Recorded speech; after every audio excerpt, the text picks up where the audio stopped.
नमो अरहन्ताणं नमो सिद्धाणं नमो आयर्याणं नमो उपज्यायाणं नमो लोये सव्वसाहूणम्।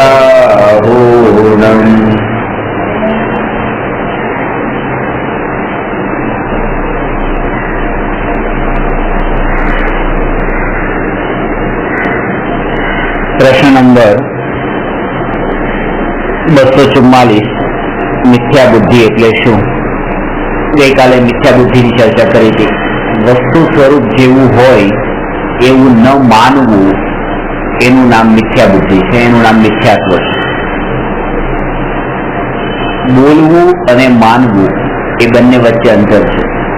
કે કહેવામાં તો આપણે બોલીએ છીએ કે હું આત્મા છું, આ શરીર આદિ પર પદાર્થોથી જુદો છું, પણ માનવામાં એ જ ઊંડે ઊંડે પડેલું હોય છે કે હું શરીર છું અને રાગાદી ભાવ સહિત છું. હું શરીર છું એવી મિથ્યા માન્યતાનું નામ એકત્વ બુદ્ધિ. ઘર, પુત્ર, પૈસા, ગાડી, ચેતન અને અચેતન જે બધા સંયોગો છે એ બધાને પોતાના માનવા એનું નામ છે મમત્વ બુદ્ધિ, મારા માનવા. ત્રીજી બુદ્ધિ છે કર્તૃત્વ બુદ્ધિ, જેના ઉપર આપણે ચર્ચા કરીએ છીએ. કે કર્તૃત્વ બુદ્ધિનો અર્થ હું આત્મા પર પદાર્થોમાં કંઈક પરિવર્તન કરી શકું છું, કરું છું એમાં એટલો દોષ નથી જેટલો કરી શકું છું માં દોષ છે. કારણ કે કરી શકું છું એવું જયારે જીવ માને છે ત્યારે એ દ્રવ્યની સ્વતંત્રતાને નથી માનતો. અન્ય દર્શનમાં તો એમ કીધું છે કે કણ કણ મેં હે ભગવાન. જૈન દર્શન એમ કે છે કણ કણ હે ભગવાન. એનો અર્થ એ કે પ્રત્યેક પરમાણુ અનંત શક્તિ વાળો છે, એ અનંત ગુણો વાળો છે, એનામાં પણ અનંત સામર્થ્ય છે. એને પોતાના પરિણમન માટે કોઈ પણ પરદ્રવ્યની જરૂર નથી. જે પરિણમન વિકલ્પોના નિમિત્તથી થાય એવું લાગે છે એ પરિણમન પણ એની હોનહારથી સમજવું. જમવા માટે બેઠા છીએ અને ટેબલ પર ત્યાં દાળ મૂકેલી છે અને કડછાથી દાળને લીધીને વાટકામાં નાખી એમાંનું એક ટીપું ત્યાં નીચે પડી ગયું વચ્ચે. હવે હું પૂછું કે આ જે કડછા થકી આ તપેલીમાંથી દાળ વાટકામાં નાખી કોણે નાખી? તો કીધું તમે મેં નાખી. તમે એના કરતા છો કે હા અમે ભાવ કર્યો એટલે આવી.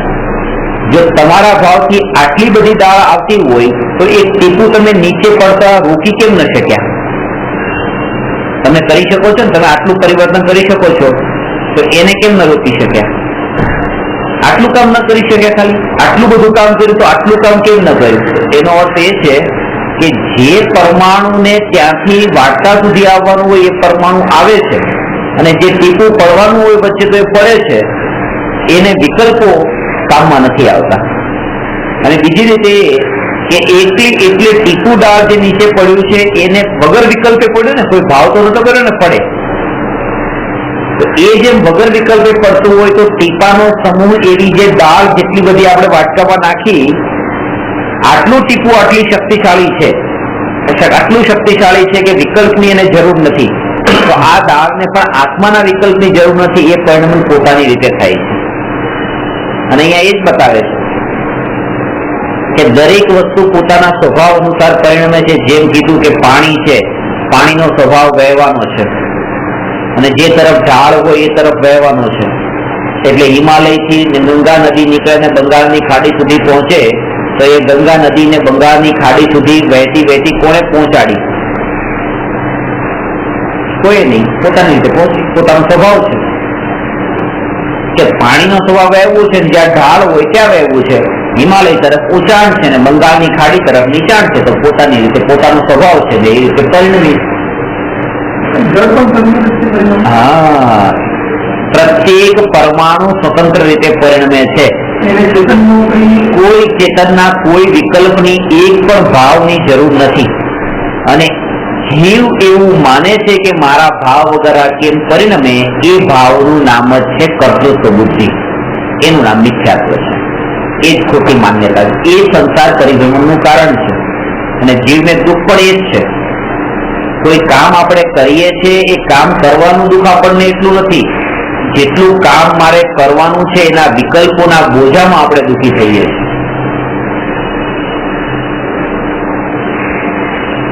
ફિઝિકલી જે કાર્ય થતું હોય છે એના કરતા પણ જે ભાવોથી છે ને કે આ કામ મારે કરવાનું છે, આ કામ મારે કરવાનું છે, અથવા તો મેં આટલું કામ કર્યું, એ ભાવ આપણને થકવાડી દે છે અંદરથી. એ ભાવ કર્તૃત્વનો ભાવ. પણ જો એમ માને કે મેં કઈ કર્યું જ નથી, ભવિતવ્યતા અનુસાર, હોનહાર અનુસાર, પોતાની નિયતિ અનુસાર થવા યોગ્ય થયું, તો ત્યાં એને કર્તૃત્વનો બોજો નહીં જ હોય અને એની જ એને શાંતિ હશે. દીકરીના લગ્ન થઈ ગયા પણ તમે માન્યું કે મેં કઈ કર્યું જ નથી તો થવાનું થઈ ગયું, તો હવે એમ નહીં લાગે મેં કેટલું મોટું કામ કર્યું, કઈ નથી કર્યું. કારણ કે મેં કર્યું હોય તો એ ભાવ આવે કે કેટલું મોટું કામ કર્યું. સારું ને ખરાબ નો ભેદ તો ત્યારે ઉત્પન્ન થાય. હું કરનારો નથી, કોઈ પરદ્રવ્યના પરિણમનને કરનારો હું છું જ નહીં. તો જે પગમાં જીવ નીચે મરે છે એને હું જીવન આપી શકું છું, એને હું મારી શકું છું. આ કોઈ કામ હું નથી કરી શકતો. કારણ કે એ જે જીવે છે ને મરે છે એ તો એના આયુષ્યના ઉદય અનુસાર જીવે ને મરે.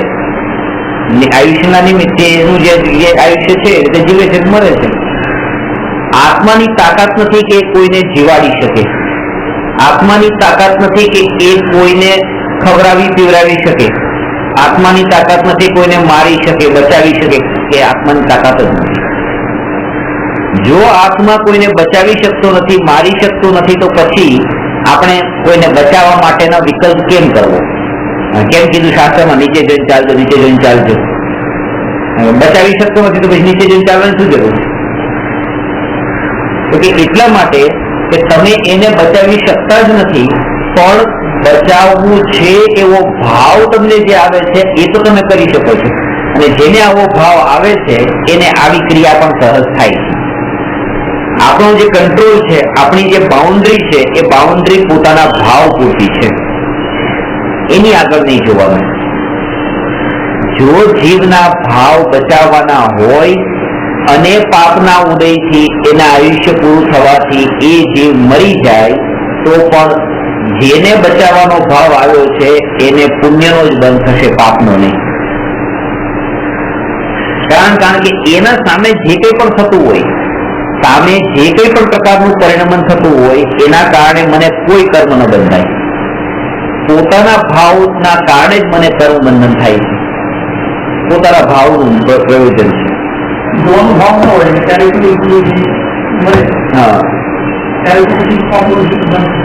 બચાવવાનો ભાવ ન હોય, મારવાનો પણ ભાવ નથી, અને મારવાનો ભાવ નથી, બચાવવાનો ભાવ નથી. અને એ સમયે જો એ જીવ મરે કે બચે, કઈ પણ થાય, મને બચાવવાનો ભાવ નથી, મારવાનો ભાવ નથી, આમ ચાલ્યો જીવ અહીંયા છે, મેં પગ અહીંયા મૂક્યો, અહીંયા જીવ હતો, એ બચી ગયો, તો પણ મને પાપનો જ બંધ થશે. કારણ કે હું પ્રમાદથી ચાલ્યો છું, બેદરકારી છે, એનું દોષ તો લાગવાનો છે ડગલે ને પગલે. એટલે હું એના માટે કહું કે એક મુનિ 1 કિલોમીટર સુધી વિહાર કરે અને પગ નીચે આવીને અનેક જીવની હિંસા થઈ, ઘાત થયો, 4 હાથ જમીન દેખીને ચાલ્યા તો પણ ઘાત થયો. અને એક રાજકુમાર પોતાના મહેલમાં એક ડગલું ચાલે ઉપર જોઈને તો રાજકુમારને હિંસાનો બંધ થશે અને મુનિરાજને નહીં થાય. ત્યાં મહેલમાં મખમલના ગાલીચા ઉપર એ ચાલતો હોય તો પણ કોઈ જીવ ન મર્યો તો પણ એને બંધ થશે. કારણ કે એની કાળજી નથી, નીચે હોવા ન હોવા એના કારણે કોઈ સંબંધ નથી. એને કેટલું ધ્યાન રાખ્યું. અને એ જ કારણ છે, જો મુનિરાજ આવા રાજકુમારને અહિંસા મહાવ્રતનું પાલન કરનારો નહીં કીધો, ભલે કોઈ જીવ ન મર્યો તો પણ, અને આટલા જીવ મર્યા પગ નીચે આવીને કોઈ અહિંસા મહાવ્રતી કીધા, કે આટલી હિંસા તો થઈ, એમાં તમે અહિંસા કેમ કહો છો અને પછી મહાવ્રત કેમ કહો છો? કારણ કે મહાવ્રત બીજા જીવોની અંદર નથી ભરેલું પડ્યું, અહીંયા હોય છે મહાવ્રત. જે મારે એ કાળજી રાખવીને ચાલવું છે, એ જે મહાવ્રતનો ભાવ એ અહીંયા આત્મામાં છે, બીજામાં નથી હોતો.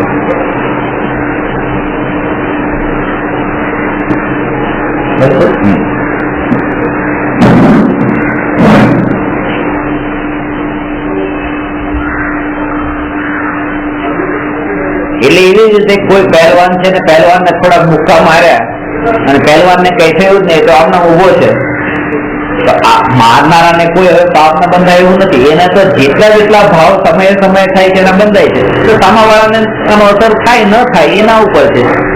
આને તો પોતાના ભાવો થઈ જ રહ્યા છે. અને આ જ રીતે કરતા નથી પણ કરવું છે, કરી શકું છું ને હું હોઉં તો આમ કરું, એ જે ભાવ છે એ ભાવથી બંધન વધારે થાય છે. કારણ કે કારગિલની સરહદ ઉપર ભારત પાકિસ્તાન વચ્ચે આમ થાય છે, હું હોઉં તો એકને પણ ન છોડવા, બધા જ મુસલમાનને મારી નાખવા જોઈએ. આવો જે ભાવ આવે તો કરતા જોઈએ છે, ભાવ તો કરતા જોઈએ જ છે. એમાં બધો ઉપયોગ આપવામાં આવે છે, આમ ભાવ આવી હોય છે, જાગૃતિ હોય. હા, તો પણ સમ્યક દર્શન વિના સાચી જાગૃતિ હોતી નથી. એટલે સમ્યક દર્શન વિના બંધ તો પડે જ છે. કારણ કે સમ્યક દ્રષ્ટિ જીવને બે ધારા હોય છે, જ્ઞાન ધારા ને કર્મ ધારા. એ જે રાગાદી ભાવ, એ શુભાશુભ ભાવ એ ઉદયમાં આવે, એ ઉદયની ધારા ચાલતી હોય અને જ્ઞાનની ધારા ચાલતી હોય, ને જ્ઞાન એને ભેદ રૂપે જાણતું હોય કે આ મારું સ્વરૂપ નથી, હું જાણનાર, હું જાણનાર, હું જાણનાર, હું જાણનાર. તો એ પોતાને જાણે છે અને એ રાગને પણ રાગ રૂપે જાણે છે, પોતાના સ્વરૂપ રૂપે નથી જાણતો. એવી પ્રતીતિ પૂર્વક, શ્રદ્ધા પૂર્વક, સત્ય માન્યતા પૂર્વક સમ્યક દ્રષ્ટિને જ આવી ધારા હોય છે, મિથ્યા દ્રષ્ટિની. હા, મિથ્યા દ્રષ્ટિને જે ચિંતનની ધારા આટલા સુધી જ ચાલે. એ આવા પ્રકારે અત્યારે આપણે કીધું કે આ બધું બસ એક દિવસ છોડીને જવાનું છે, એક દિવસ છોડીને જવાનું છે, એમ અત્યારે આ જે છે, અત્યારે આટલું ધર્મનું ભણ્યા પછી આપણને એટલો તો વિશ્વાસ બેઠો ને કે આ બધું છોડીને જવાનું છે, બધું છોડીને જવાનું છે. તો કે આટલી તો આપણે સમ્યક શ્રદ્ધા થઈ નથી થઈ. જ્યાં સુધી જીવને એવો ભાવ આવે છે કે બધું જ છોડીને જવાનું છે, સાથે લઈને કઈ નથી જવાનું, બધું અહીંયા મૂકીને જવાનું છે, બધું છોડવાનું છે, એ જીવ સમજો જ નથી. સમ્યક દ્રષ્ટિ ક્યારેય એવો વિચાર પણ નથી કરતા બધું છોડીને જવાનું છે. સમ્યક દ્રષ્ટિની શ્રદ્ધા એવી હોય છે, છૂટું છે, અત્યારે મળેલું હોય અને પછી એ છૂટું થવાનું હોય એમ નહીં, એ છૂટું એ છૂટા પડવાનું. એટલે હું ઘણી વખત તમને કહું ને કે આપણે મળ્યા, હવે છૂટા પડ્યા, પછી કે હવે બીજી વાર ક્યારે મળવાના છે આપણે? બીજી વાર ક્યારે મળવાના છે પ્રશ્ન કરો એટલે પહેલી વાર ક્યારે મળ્યા હતા? તમે તમારામાં હતા, હું મારામાં હતો. પહેલી વખત જ જયારે મળ્યા નથી તો બીજી વખત મળવાની વાત નહીં કરો તમે. એટલે જયારે આપણે મળવું કહીએ છીએ ત્યારે મળવામાં પણ આપણું જુદાપણું છે. તમે તમારામાં છો, મારામાં છો, દરેકે દરેક પરમાણુ પોતાનામાં જ છે, કોઈ કોઈનામાં મળ્યું નથી, છૂટું જ છે.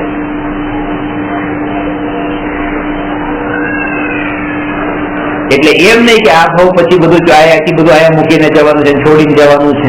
અત્યારે જ આ બધું મારાથી છૂટું છે, ભેગું છે જ નહીં. અને આવી શ્રદ્ધામાં પેલા જેને છૂટ્યું હોય અને હવે પછી એ ઘરને છોડે ફિઝિકલી, તો એને એમ લાગે જ નહીં કે મેં કઈ છોડ્યું. અહંકાર જ ન આવે. કારણ કે અહંકાર તો ત્યારે આવે કે આ મારું હતું ને હવે મેં આ છોડી દીધું, મારું છોડી દીધું. મારું હતું જ નહીં એને છોડ્યું. સમયકાળમાં આવે છે, જૈસે કોહુ જન ગયો ધોબી કે સદન નથી, ન પહેર્યો પર આયો વસ્ત્ર મેરો માની રહ્યો હૈ. ધनी देखी कहे भैया यह तो हमारो वस्त्र चीने पही जानत ही त्याग भाव दीनो है. જે કોઈ વ્યક્તિ ધોબીને ત્યાં ગયો અને ત્યાં જઈને કપડું લેવા ગયો, કપડું લઈને આવતો રહ્યો, પછી એ વસ્ત્ર પહેરીને બસ રસ્તામાં નીકળ્યો. એટલે જે ભૂલથી કોઈ બીજાનું લઈ આવે તો ધોબીને ત્યાંથી, પણ જે કોઈ એનો ખરો માલિક હતો એ કપડાનો, જેનું કપડું હતું, એને જયારે એ કપડાને જોયું તો તરત જ કીધું કે હવે આ જે નિશાન વાળું જે છે આ કપડું તો કે મારું છે. जैसे कहूँ जन गयो धोबी के सदन थी न पहिर्यो परायो वस्त्र मेरो मानी रह्यो है मानो घर मारू छे धनी देखी कहे भैया यह तो हमारो वस्त्र है एनो मालिक हतो एने कीधुं के भाई आ वस्त्र तो मारू छे चिन्ह पही चान तही त्याग भाव दीनो है लक्षण जाने चिन्ह निशान शू है कि आ निशान है तब ત્યાં ત્યાં છોડી દે છે એમ નહીં કે કોઈ દલીલ નથી કરતો કે હું અહીંયા નહીં હવે ઘરે જઈને પછી બીજું બદલાવી છોડું એમ નહીં એટલે લઈ જતા આવે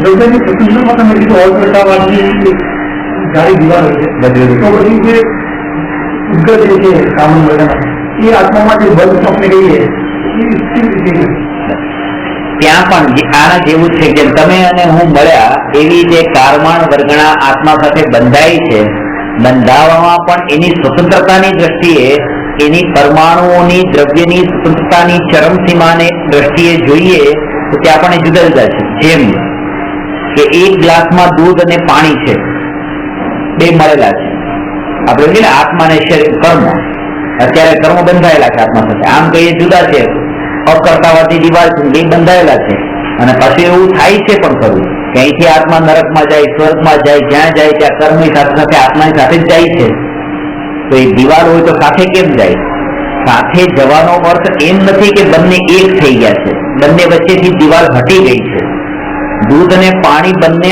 अलग अलग है त्या पानी ना ग्लास में अर्धो ग्लास दूध ने अर्धो ग्लास पानी हो बने अलग अलग है एक नहीं जब आम फेंकीए तो ये दूध एकलू जाए कि पानी रही जाए अथवा पानी एकलू जाए ने दूध रही जाए एवं नहीं थतुं तमे कोई दूध ने फेंको तो पानी पण जशे पानी फेंको तो दूध पण जशे एक साथे जाए छे पण एक नहीं एनी खबर त्यारे पड़े त्यारे गरम करे त्यारे पानी बળી जाए छे दूध रही जाए छे जो एक ने थई गया होत तो आम न थात त्यां पण ए एना परमाणु पाणीना पाणीमां छे दूधना दूधमां छे पण भेद ज्ञानना अभावने लीधे ए खबर नहीं पड़ती कि बे जुदा छे प्रश्न थाय छे के एवं आम साथे जाय छे छूटा छे तो पण भाव प्रमाणे बंधाયેલા तो छे ये तो कीधुं ने कि बंधाયેલા છે કે ભાવ કરીને અત્યારે બહાર નાખ્યું છે બે મિક્સ પણ તેમ છતાંય છે અત્યારે એમાં સ્વતંત્ર વસ્તુ સ્વરૂપમાં એ સ્વતંત્ર તો વેદનમાં આવે છે ત્યારે એ ભાવ કર્મની વાત નથી દ્રવ્ય કર્મની વાત કરે છે આત્મા અને બંધાયેલા જે ઉદ્ગલ કારમાણ વર્ગણાઓ છે ને એમની વાત કરે છે એ બે દ્રવ્ય ઉદ્ગલ દ્રવ્ય જે છે દ્રવ્ય કર્મ જે છે જ્ઞાનાવરણી દર્શનાવરણી 8 કર્મ એ તો ઉદ્ગલ છે અને આ જે ભાવ કર્મ જે કહીએ છીએ મોહ રાગ દ્વેષના ભાવ એ આત્માની અશુદ્ધ પર્યાય છે બરાબર પણ જે વેદનમાં આવે છે જે એ તો ભાવ કર્મ આવે છે દ્રવ્ય કર્મ ક્યાં આવે છે પણ એના હિસાબે એવા ભાવ થાય છે ના એ નિમિત્ત માત્ર છે એ બળજબરીથી નથી કરાવતું કે આવા ભાવ કર જો એ વખતે જાગૃતિ રહી તો એવા ભાવ ન થાય એટલે એ કીધું કે કર્મવાદી નહીં બનવું મોક્ષવા પ્રકાશકમાં લખ્યું છે કે કોઈ જે માને છે કર્મ સુવાડે છે કર્મ જગાડે છે કર્મ દૂર કરાવે છે આત્મા તો કઈ કરતું નથી કર્મવાદી એ તો પોતાનો પુરુષાર્થ છે કે જો જાગૃતિ રહે તો એ ભાવ કરવા નહીં કરવા એ આપણા કેવી રીતે વર્તવું એ આપણા ઉપર છે હા સર્કમસ્ટેન્સીસ બધા મળ્યા છે જેને 4 માણસ પત્તા રમે છે પત્તામાં 13 પત્તા વેચી દીધા હવે જેવા પત્તા બધાને આવ્યા એ જેવા ઉદય અને હવે કોઈને સારું રમતા આવડે તો અને ખરાબ પત્તા મળ્યા હોય તોય જીતી જાય કોઈને ન રમતા આવડે અને સારા પત્તા મળ્યા હોય તોય હારી જાય એવું છે કે કોઈને સારા સંયોગ મળ્યા હોય અને ભાવ સારા ન કરે ન રમતા આવડે તો બધું જ હારી જાય અને કોઈને પ્રતિકૂળતામાં પણ એ જીતી જાય એવું છે એ ભાવ ઉદયાધીન છે પણ આ ભાવ મારું સ્વરૂપ નથી એવી જે જાગૃતિ એ ઉદયાધીન નથી એ પુરુષાર્થ છે ખાલી જાગૃતિ એ પુરુષાર્થ છે જાગૃતિ એ જ પુરુષાર્થ છે બાકી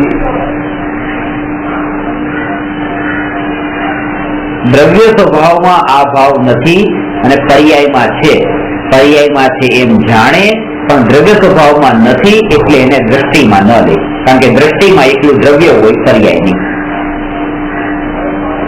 કર્મ રોકવાનું કારણ એટલે તમને ઘણી વખત કહું છું કે હું આત્મા છું પણ તમે બહુ જ ક્રોધી છો અને તમને અહંકાર પણ બહુ છે જયારે હું તમને આવું કહું ત્યારે તમને એની અસર જ ન થાય કારણ કે તમને એ જાગૃતિ અંદરમાં હોય કે ક્રોધ એ પર્યાય છે, માન એ અવસ્થાઓ છે, હું અવસ્થા વાળો નથી. જો ક્રોધ છે એ 5 મિનિટ પછી ક્રોધ જતો રહે છે ને, ક્રોધનો નાશ થાય છે, ક્રોધ રહેતો નથી. તો હું ક્રોધ વાળો નથી, કારણ કે ક્રોધનો નાશ થાય છે. હું તો અનંતકાળ સુધી રહેવા વાળો છું. એટલા માટે આ જે ક્રોધની નિંદા કરી રહ્યા છે કે આ વાત છો, ક્રોધ વાળો છો, ક્રોધ વાળો છો, એટલે આ મારી નિંદા નથી, કારણ કે હું ભગવાન આત્મા છું. આવી જાગૃતિ જેને દરેક સમયે હોય, એને બહારના કોઈ પણ સંયોગો અથવા સંયોગી ભાવોના લીધે કોઈ પણ પ્રકારના લિમિટ બહારથી ક્રોધ થાય છે એ તો ઉદય. પણ એ સમયે તમને એ દેખાણું કે લિમિટ બહારનો ક્રોધ દેખાણો, લિમિટ બહારનો ક્રોધ દેખાણો, પણ તેમ છતાંય તે પોતે જ્ઞાનની લિમિટની બહાર ન ગયા, પોતાનું જાણવાપણાની બહાર ન ગયા, એ ન દેખાણું. એનું પણ કારણ છે, કારણ કે જેની દ્રષ્ટિ જેના ઉપર હોય એને સામે પણ એ જ દેખાય. મારી દ્રષ્ટિ મને મારા ક્રોધાદી ભાવ પર છે તો મને પણ એ જ દેખાય કે તમારામાં ક્રોધ કેવા છે. મેં કીધું ને કે મેં સરસ એવી ઘડિયાળ પહેરી, રાતમાં વીટી પહેરી હોય, મેં વીટી સરસ પહેરી છે એટલે તરત જ મારું ધ્યાન જાય કે તમે કેવી પહેરી છે, કેવી છે નથી પહેરી. બીજા મિત્ર તો પોતાની પહેરેલી હોય બીજા ઉપર ધ્યાન જાય, કારણ કે જે પોતાને જેવું જોવે છે ને એવું બીજાને પણ જોવા માંગે છે. પોતે નવી ગાડી લઈને નીકળ્યો ત્યારે એની દ્રષ્ટિ બધાની ગાડી ઉપર જ હોય છે, કોની ગાડી કેવી કેવી છે એના ઉપર હોય. એટલે જેની દ્રષ્ટિ પોતાના જ્ઞાન પ્રભાવ ઉપર છે એને જગતમાં બધાનું જ્ઞાન જ્ઞાન જ જણાય છે. જ્ઞાન પ્રભાવ ઉપર દ્રષ્ટિ આવો શ્રાપ કેમ આપે કે ભરી જશે,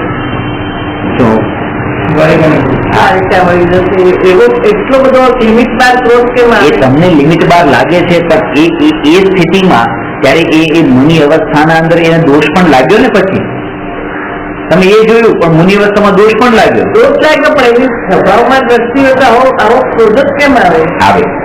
આવે.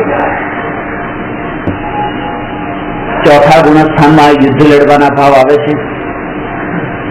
તો એ યુદ્ધ લડવાના ભાવ આવે કેમ? કારણ કે જો એ આ ગુણસ્થાનમાં જો ન આવી જાય તો શું પછી 13મા ગુણસ્થાનમાં આવે?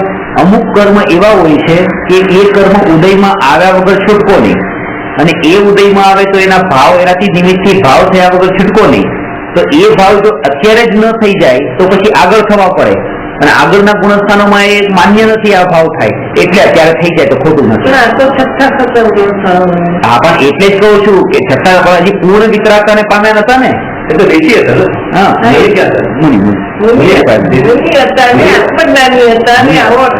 જ કહું છું, આ સંજલન ક્રોધ એક કટાઈ પણ બાકી રહી જાય છે ત્યાં સુધી અંદરમાં બધું ઉપશમ થયેલું હોય.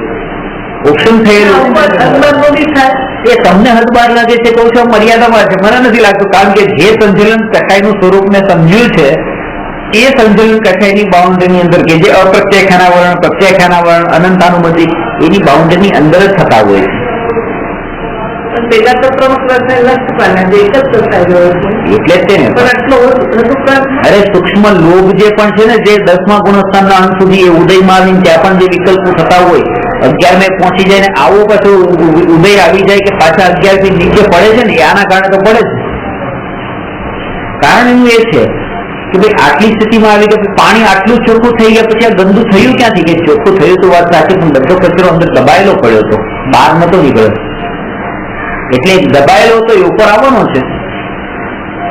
એટલું તો સમ્યક્તના 3 ભેદ બતાવ્યા છે, ઔક્ષમિક, ક્ષાયોક્ષમિક અને ક્ષાયી. પણ પેલા 3 તો છે દબાયેલા હોય. હા, ઉપશમ એટલે તો એવું કે પ્રલય ચોપડી નષ્ટ થઈ ગઈ તો પછી ઉપશમ કેવી રીતે? નષ્ટ થવાનો મતલબ એમ નહીં સમજવાનો. નષ્ટના મતલબ 3 હોય, ઉપશમ પણ હોય, ક્ષયોક્ષમ પણ અને ક્ષય પણ હોય.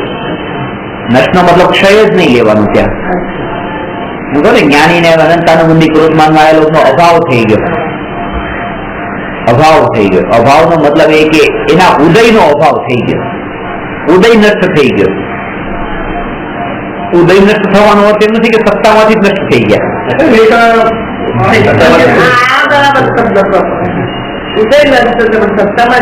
સત્તામાં પડી જતો ક્યારે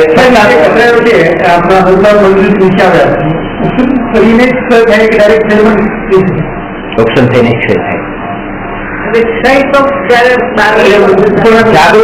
જાગૃતિમાં ક્ષય ન થાય, એટલે ઉદયમાં ત્યારે ક્ષય ન થાય, ઉપશમનો ક્ષય થાય. સુતેલો સિંહ જ મારી શકાય, જાગતા સિંહ ન મારી શકાય. ઉપશમ થાય એટલે કોઈ પણ જીવને અનાદિ મિથ્યા દ્રષ્ટિને સૌથી પહેલા જયારે સમ્યક દર્શનની પ્રાપ્તિ થાય છે ત્યારે ઔપશમિક સમ્યક દર્શન જ થાય છે. એ નિયમ છે, આ ફર્સ્ટ નિયમ જ છે.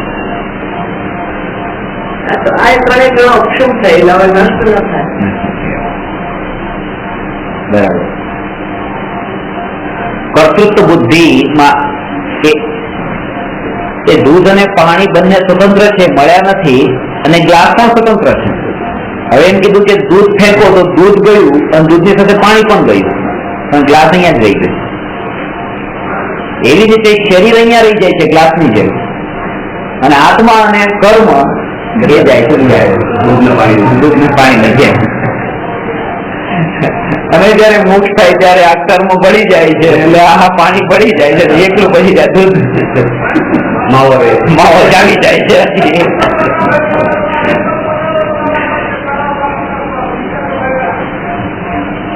આત્મા પર દ્રવ્યનો અકર્તા છે, સર્વથા અકર્તા છે, અને પોતાના ભાવોનો કથનચિત કરતા છે ને કથનચિત અકર્તા છે.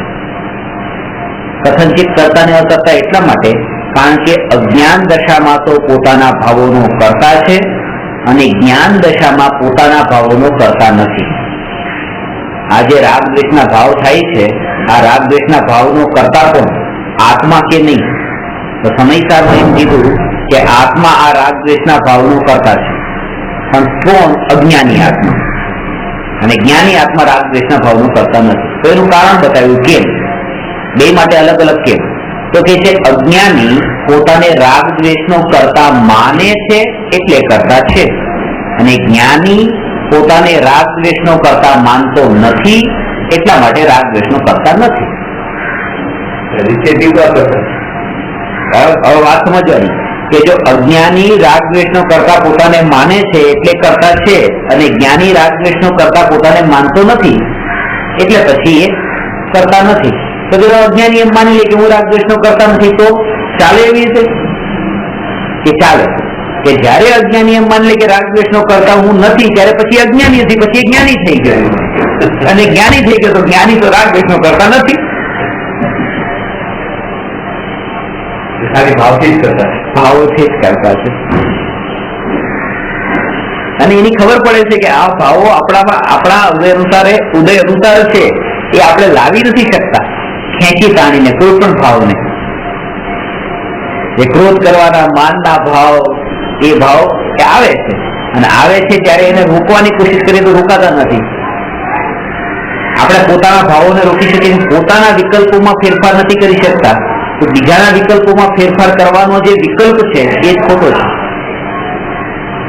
જે આપણે કોઈને કહીએ ને કે આ વ્યક્તિ છે રોજની 10 બીડી પીવે છે, તો એને કીધું કે તું બીડી નહીં પી, બીડી નહીં પી, તું બીડી નહીં પી, તું બીડી નહીં પી, આ કહેવાનો ભાવ આપણને આવ્યો. તો બે પ્રકારના ભાવ થયા ને, એક તો એનો ભાવ ને એક પોતાનો ભાવ. એનો ભાવ બીડી પીવાનો ભાવ, અને મારો ભાવ તું બીડી નહીં પી એવું કહેવાનો ભાવ. મેં મારું કામ કર્યું, હું મારા સ્વભાવમાં ન રહ્યો ને, હું મારા પોતાના આત્મામાં ન રહ્યો ને, આ કેવા ગયો ને, આ કહેવાની જરૂર મારે શું હતી કે, પણ તો એ રેવાયું નહીં. તો તમે તમારા ભાવ, પોતાના ભાવને ન રોકી શક્યા, અને કોશિશ એ કરો છો કે એનો ભાવ રોકાઈ જાય.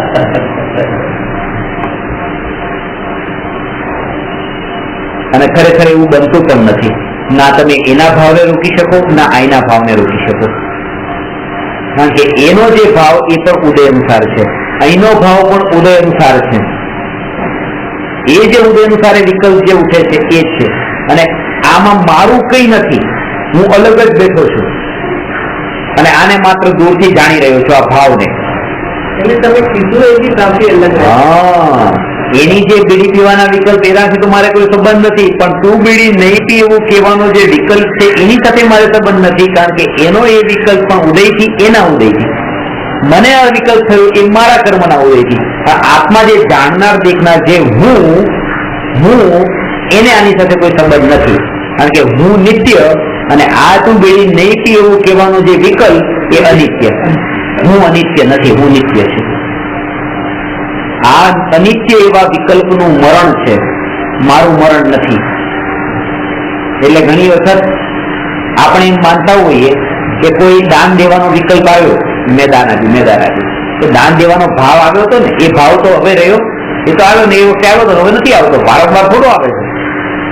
પણ માની કે મને દાન દેવાનો ભાવ આવ્યો, મેં દાન દીધું, મેં દાન દેવાનો ભાવ આવ્યો, તો એ ભાવ એટલે એ હું, ભાવ મરી ગયો.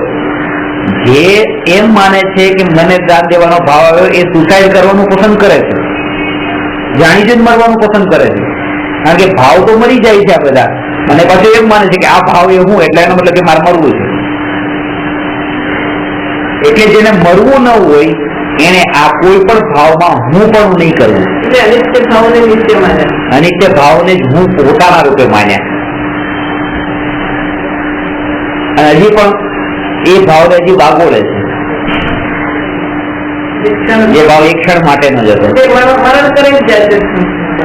ભાવ મરણ તો ચાલુ જ છે.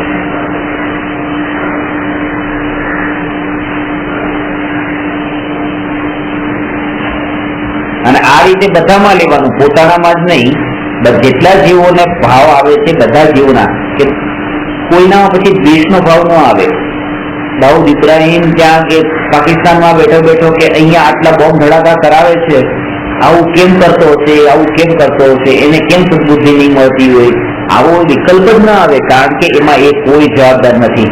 દાઉદ ઇબ્રાહીમ એ ભગવાન આત્મા જ છે, એ પણ એ ભગવાન આત્મા જ છે, ભગવાન આત્મા છે. કારણ કે એ જે કંઈ પણ થઈ રહ્યું છે કર્મના ઉદય અનુસાર આવા વિકલ્પ એને આવે છે. દરેક જીવ નિર્દોષ છે, ઉદય અનુસાર પ્રવર્તી રહ્યા છે. એ ઉદય પૂરો થઈ જાય તો આ ભાવ પણ એને રોકાઈ જશે, એ ભાવ પછી રહેવાનો નથી. આપણે પણ પોતાની લાઈફમાં પણ ઘણી વખત એક વખત એવો ગુસ્સો આવી જાય કે કલાક સુધી ગુસ્સો રહ્યો, પછી શાંત થઈ ગયા, બેસી ગયા. ગુસ્સો આવતો હતો ત્યારે 10 જણા રોકવા વાળા હતા, તોય ગુસ્સો રોકાતો નતો. અને શાંતિથી બેઠા છીએ ત્યારે 10 જણા કે કરો હવે ગુસ્સો લો કરો, તોય કરતા નથી. કારણ કે એ વખતે ઉદય હોય ત્યારે 10 રોકે તોય રોકાય નહીં, અને જયારે ઉદય ન હોય ત્યારે 10 કરવાનું કે તોય આવે નહીં. એ બધું ઉદયની કેટેગરીમાં જાય. કોઈ ભાવનો કરનારો હું નથી. ખાલી એટલું કે જે ભાવ ઉદય અનુસારે, ક્રમબદ્ધ પર્યાયની યોગ્યતા અનુસારે, ભવિતવ્યતા અનુસાર, નિયતિ અનુસાર, હોનહાર અનુસાર થવા યોગ્ય થવાનું હતું, એટલે એ ભાવ થયો અને આત્માએ બસ એને દૂરથી જાણ્યું. એ ક્રોધની આગ લાગી, દર્પણમાં પ્રતિબિંબિત થઈ. એ દર્પણ બળ્યું નહીં, દર્પણ તો એવું ને એવું રહ્યું. આ ક્રોધ થયો, આત્મામાં જણાયો, આત્માને એની કોઈ અસર નથી. આત્માએ ખાલી પોતાએ એને જાણ્યો છે. એ ક્રોધ આત્મામાં રિફ્લેક્ટ થયો છે. આત્મા ક્રોધમય નથી થયો, ક્રોધ આત્મામય નથી થયું, બે જુદા રહ્યા. બોલો. આ જાગૃતિ રાખીએ આપણે. હવે આમાં જે કર્મબંધ જે ભાવ છે એ જ્ઞાની અને અજ્ઞાની જાગૃતિ બંને, આને પણ જાગૃતિ છે, વ્યવહારમાં જાગૃતિ છે. હવે આ ક્રોધ મારો નથી એ જાણે છે, છતાં પણ આવે છે. જે જ્ઞાનીને તો એ જાગૃતિ છે, પૂર્ણ જાગૃતિ. અહીંયા ખાલી એ બુદ્ધિપૂર્વક જાગૃતિ કરે છે. તો આમાં કર્મબંધનનો ફાળો બંનેને કેટલા કર્મ બંધાય નવીન? હા, નવા કર્મ બાંધે. ત્યાં નવા કર્મ માટે જેટલી જાગૃતિ રહી, જાગૃતિ જ્ઞાનીને છે, એટલે જ્ઞાનીને હવે મિથ્યાત્વ સંબંધી પ્રકૃતિનો બંધ નથી થતો. એટલે કુલ 41 પ્રકૃતિઓ હોય છે. સમ્યક દર્શન થયા પછી 41 પ્રકૃતિઓનો બંધ નથી થતો 148 માંથી. એટલે કે નીચલી ભૂમિકાને યોગ્ય જે કર્મ હતા એ બંધાવાના બંધ થઈ જાય છે બધાની. કારણ કે અમુક કર્મો તો એવા છે કે જે પછી જ બંધાય છે, જેમ કે તીર્થંકર પ્રકૃતિ છે તો સમ્યક દર્શન પછી જ થાય છે. પણ ત્યાં આ જાગૃતિના બળે નવો બંધ શિથિલ થઈ જાય છે. અને અજ્ઞાનીને તો નિરંતર બંધ ચાલુ. એમાં ઇન્ટેન્સિટી ફરક પડે. એમાં પણ અજ્ઞાનીના ભાવોમાં પણ ઇન્ટેન્સિટી કેટલી એમાં જોડાણ વાળી છે. ત્યાં તત્વની સમજ છે એટલે હવે મિથ્યાત્વ તો છે, છૂટ્યું નથી. હા, એ તો અને બીજાને પણ મિથ્યાત્વ છે, પણ આ સમજથી હવે કેટલો જલ્દી પાછો આવી ગયો. જેટલો જલ્દી પાછો આવ્યો બસ એટલું બધું. એક ધારા લાંબી ચાલે અને એક ધારા ટૂંકી થઈ જાય, બંધ થઈ જાય. એક 5 મિનિટ ચાલે, 10 મિનિટ કલાક. અને ફરક પડે કે પેલા આ તત્વની સમજણ એટલી નથી કે ત્યારે કોઈ ક્રોધનો ભાવ આવતો તો આમ 2 દિવસ સુધી રહેતો હતો કે આને આવું કર્યું, આને આવું કર્યું. સામું કહેવાનો હા, કેવાનો ભાવ રહે. સામું ન યાદ આવે તો સામું ન કે ત્યાં સુધી એનું એ ધારા ચાલતી છે. એ ગઈ વખતે કોઈ એક શબ્દ આપણને કીધો, હવે એવો લાગ્યો ત્યારે કઈ આપણે બોલી ન શક્યા, ઠીક છે અત્યારે જવા દો. બીજી વખત જો ક્યારે એવો કહીશ ને તો કે છે ને તો હું એને આ સંભાળી દઈશ. હવે બીજી વખત મુલાકાત થઈ, રાહ જોઈ બેઠા હતા ક્યારે મને એ કહે ને હું ક્યારે એને કહી દઉં. 1 કલાક વીતી ગઈ, પેલા ભાઈ નીકળી ગયા, કઈ કીધું જ નહીં. આપણે કલાકથી રાહ જોઈ ભાવ ફાવી કેટલા ક્રમ બાંધી દીધા કે એ મને કહે એટલે હમણાં હું એને કહી દઉં, એ મને કહે. એના એ તો પહેલી વાર કીધું તો એ કઈક એના મનમાં હતું કહી દીધું હતું, પણ આને એવું પકડ્યું. આજે તો ચાલુ છે કરમ બંધન ચાલુ. એ નિમિત્ત આવે કે આખી વાતાવરણ તૈયાર કરી એવું જ વાતાવરણ તૈયાર કરે. અને ત્યારે પછી એવું જયારે શોધવા ગયો ત્યારે નાનકડી ભૂલે મોટી કરીને બનાવી, રાઈ જેવી પણ પહાડ જેવી કરી દે. અને ક્યારેક એવો ઇન્ટેન્શન ન હોય તો કઈની મોટી ભૂલો હોય તો ઠીક છે ભાઈ, માણસ માત્ર ભૂલને પાત્ર. હા, તો એમ કરીને જવા દો એમ છે. આ કાર્ય તો આપણે બુદ્ધિપૂર્વક રાખવું હોય, ખેંચી કરી દે કે આ પાસ આવવાનો નથી, હું આમાં ક્યાં લખતા હું. એટલે 10 વાર આમ ઠોકીએ તો પછી એ ક્યારેક એ છૂટો થાય પછી આ ભાવથી. દરેક જગ્યાએ પોતાની વૃત્તિ જ પોષે છે, પોતાની વૃત્તિ પોષે.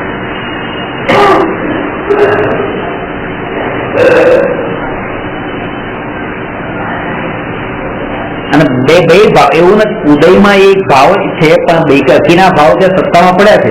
આ દ્વેષનો ભાવ લઈને ગયો તો એક વખત આવો શબ્દ કીધો, બીજી વખત આ શબ્દ કે આજે મને કલાક માટે મળવાના છે કે એટલે હમણાં એને સંભળાવું.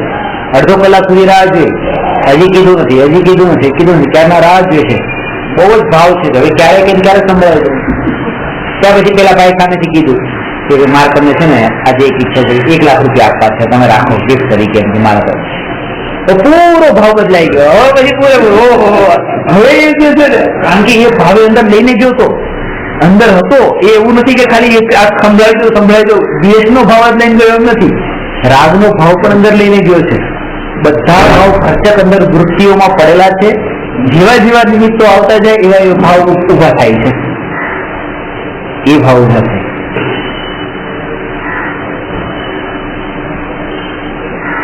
એટલે દરેક સમયે કોઈ જીવ કોઈ પરને નહીં, પોતાની વૃત્તિઓને જ પોષે છે.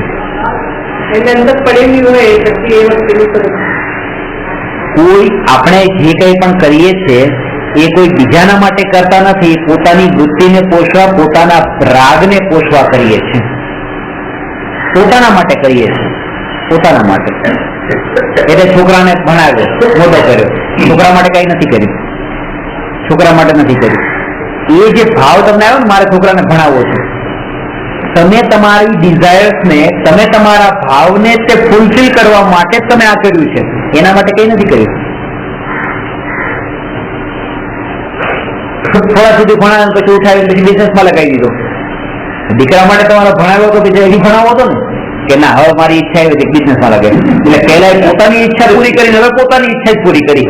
દીકરાનું કઈ કર્યું જ નથી એને. હજી તો કઈ કરવાનું માંગે તો મારી ઈચ્છા છે કે આપણે કરવાનું તું તો પાછું કે આ મેં તને ભણાવે, મેં અહીંયા સુધી લાવે, MBA બનાવે, એ બનાવે. હા, સંભળાવી દીધું. પછી કેવી છે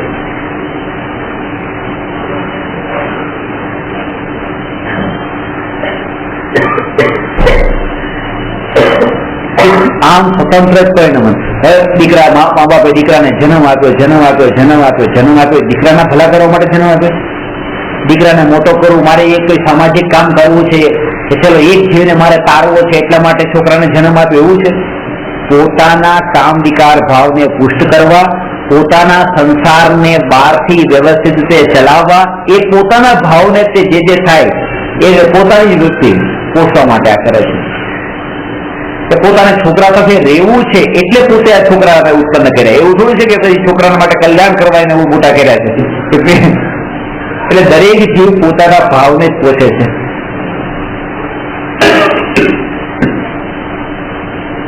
આ તો વ્યવહારથી એમ કહે કે મા બાપનો ઉપકાર છે, આ છે, બધો વ્યવહાર છે. પણ અહીંયા એ કહે છે કે ખરેખર તમે જો મા બાપ હો તો એમ માનતા નહીં કે તમે છોકરા પર કોઈ ઉપકાર કર્યો છે.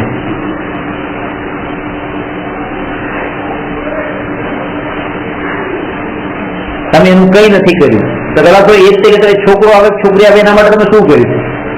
એ રીતે એવા જે આ જીવ આવ્યો અંદર, એ કોઈ ઉદય લઈને આવ્યો ને જે સ્ત્રી થવાનો પુરુષ થવાનો એ થઈને આવ્યો, તો માતા પિતાનો એમાં પણ કઈ ફાળો નથી કે સ્ત્રી બનાવો કે પુરુષ બનાવો. તમે આને ડોક્ટર બનાવ્યો, એન્જિનિયર બનાવ્યો, તો પેલા છોકરામાંથી છોકરી બનાવો છો ને. એવી કેપેસિટી હોય તો ડોક્ટર એન્જિનિયર થાય, એવી ન થાય. હા, ડોક્ટર બનાવો તો એની યોગ્યતા હોનાર હતી તો થયો. ઉત્પાદનમાં એટલી તીવ્ર બુદ્ધિ હોય તો થાય, તો ક્યાં થાય છે? ઘણા બરાબર કેટલાક નિષ્ઠતા તો કઈ નથી થતા. સાચી વાત છે.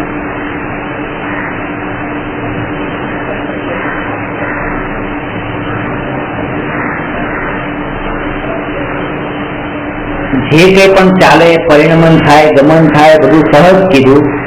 દરિયામાં લહેર ઉછળે છે, પોતાની રીતે ઉછળે છે. જયારે આ દ્રષ્ટિ આવે ને કે ના હવા આવે છે એટલે ઉછળે છે.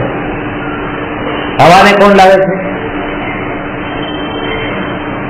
જહાજ ચાલે છે પાણીના ચાલવાથી, પાણી ચાલે છે હવાના ચાલવાથી. પછી હવા કોના કારણે ચાલે છે? કે ના હવા તો પોતાની રીતે ચાલે છે. જો હવા પછી પોતાની રીતે ચાલે છે તો પાણી પોતાની રીતે ચાલે છે, જહાજે પોતાની રીતે ચાલે છે. કે પછી એક સ્વતંત્ર હોય તો પછી બીજું સ્વતંત્ર કેમ ન હોય?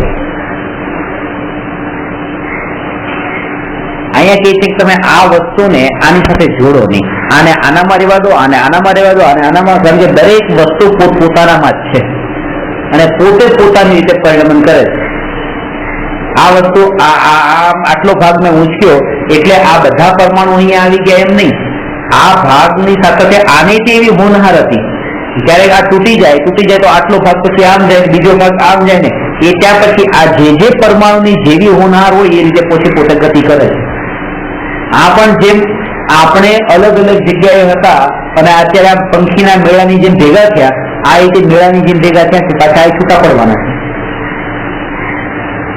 આ પછી આમાં મળે, આ પછી આમાં મળે, આ પરમાણુ આમાં મળે, આ પરમાણુ પછી બીજામાં મળે, આવી રીતે છૂટા પડે ભેગા થાય, છૂટા પડે ભેગા થાય, એનું સ્વરૂપ છે. એ કોઈ કરનારું નથી, એ પોતાની સ્વતંત્ર ઓટોમેટિક વ્યવસ્થા છે.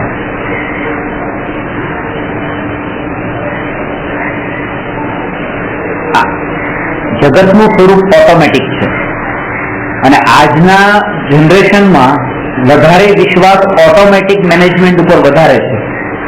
કોઈના દ્વારા કરવામાં આવતી વ્યવસ્થા કરતા ઓટોમેટિક વ્યવસ્થા હોય ને એના ઉપર વધારે ટ્રસ્ટ એના ઉપર બેસે છે. કે કોઈ એક માણસ હાથેથી લખીને ટિકિટ આપતો હોય અને કે કોમ્પ્યુટરથી ટિકિટ નીકળતી હોય, હવે હાથેથી લખીને કોઈ ટિકિટ આપે છે તો અને એને કીધું કે બસ સીટ ફૂલ થઈ ગઈ, હવે કઈ નહીં થાય, તો આપણે રિક્વેસ્ટ કરીએ કરો ને કઈ કરો ને, એકાદ થઈ જાય તો કરી દો, હજી કરી દો ને એમ. અને કોમ્પ્યુટરમાં એમ કે બસ ચાર્ટ બની ગયો, હવે ટિકિટ નહીં મળે, નથી કઈ બોલતા નથી. કારણ કે ઓટોમેટિક વ્યવસ્થા પછી આપણે જાણીએ છીએ કે આપણું કોઈનું નથી ચાલતું. અને આ જે વ્યવસ્થા છે આમાં તો હજી માનો કે 100-200 વધારે આપીને ચલો ટિકિટ મળી જાય, એમાં બેઈમાની પોસિબલ છે, આમાં તો કઈ નહીં, ઓટોમેટિક વ્યવસ્થા. એટલે એના માટે હું દ્રષ્ટાંત આપું છું. વજન કરવાના કાંટાનું કે રેલવે સ્ટેશન ઉપર જે વજન કરવાનો કાંટો છે એ અને કોઈ માણસ એક વજનનો કાંટો લઈને ત્યાં બેઠો હોય તો વધારે ભીડ જે છે એ ઓટોમેટિક કાંટા ઉપર જશે આના કરતા. 2 માં 1 રૂપિયો એને આપવાનો છે પણ આમાં જશે. કારણ એ છે કારણ કે આનો કાંટો બરાબર બતાવે ન બતાવે, કાંટો બતાવી દે માનો એના અંદર પ્રોપર પરફેક્ટ વજન, પેલામાં તો 65 કે 65, 66, 66, આમાં હવે 65 66 થઈ ગયું તો દેખાય નહીં, ખબર ન પડે. અને ત્યાર સાથે એ પણ હોય કે વજનનું વજન કરી પાછળ પાછળ એક લાઈનમાં આપણું ભવિષ્ય લખ્યું હોય એની પાછળ એ બધું ન મળે. એટલે ઓટોમેટિક વ્યવસ્થામાં ઘણી ફેસિલિટી છે એમ કે. પછી એટલું ઈમાનદાર ન પણ હોય કે ભાઈ 10 જણાએ વજન કર્યું તો એને 8 ની પાસે પૈસા લીધા 2 ને જવા દીધા, એના ફ્રેન્ડ હતા તો ભાઈ બેઈમાની કરી શકે કોઈ કરતું હોય એ. અને પછી માનો કે 8 રૂપિયા પોતાની પાસે આવે ઉપર 5 જ આપ્યા, પોતાની પાસે પાછા 3 રાખી લીધા, એવું કરે પણ મશીનમાં એવું નહીં થાય. 10 જણાએ વજન કર્યું છે, 10 રૂપિયા એની અંદર પડ્યા છે, એમાં કોઈ ભેદભાવ નથી ચાલતો. એટલે કે છે કે ઓટોમેટિક વ્યવસ્થામાં કોઈ ભેદભાવ નથી, મતભેદ નથી. ત્યાં દરેકને ઓટોમેટિક વ્યવસ્થામાં એક જ પ્રકારનું ફળ ભોગવવું પડે છે. એ કર્મનું પણ એવું છે. જેણે ડોનેટ કર્યું હોય એ મશીનને એને પણ 1 રૂપિયો નાખીને જ વજન કરવું પડે છે. એના માટે પણ એ જ નિયમ છે. એવી રીતે જેણે તત્વજ્ઞાનને ડોનેટ કર્યું છે, જ્ઞાનનું દાન આપ્યું છે, એવા તીર્થંકર ભગવાનને પણ કર્મની થિયોરી સેમ અપ્લાય થાય છે. એમને પણ કેવળ જ્ઞાન પછી કર્મ ઉદયમાં હતા તો મહાવીર ભગવાનને પણ 30 વર્ષ અહીંયા રહેવું પડ્યું. અરિયન થયા પછી પણ ભગવાન તો થઈ ગયા હતા તો પણ, કારણ કે કર્મની વ્યવસ્થામાં કોઈનું નથી ચાલતું. આ ઓટોમેટિક વ્યવસ્થા છે ને એટલે. અને ભગવાન પોતાને 30 વર્ષની તો તારી નહીં છે કેમ ને કેવળ જ્ઞાન પછી. એ ભગવાન પાસે આપણે પ્રાર્થના કરીએ, ભગવાન તમે અમને તારો, એ કેવી રીતે તારી શકે? તારવાનો એટલે મુક્તિ તો ન જ મળી ને. તો ટાર્ગેટ તો સિદ્ધ દશા હતો ને, અરિયન થવાનો ટાર્ગેટ થોડો હતો. વંદિત તો સર્વ સિદ્ધે છે ને, અરહત્ય નહીં.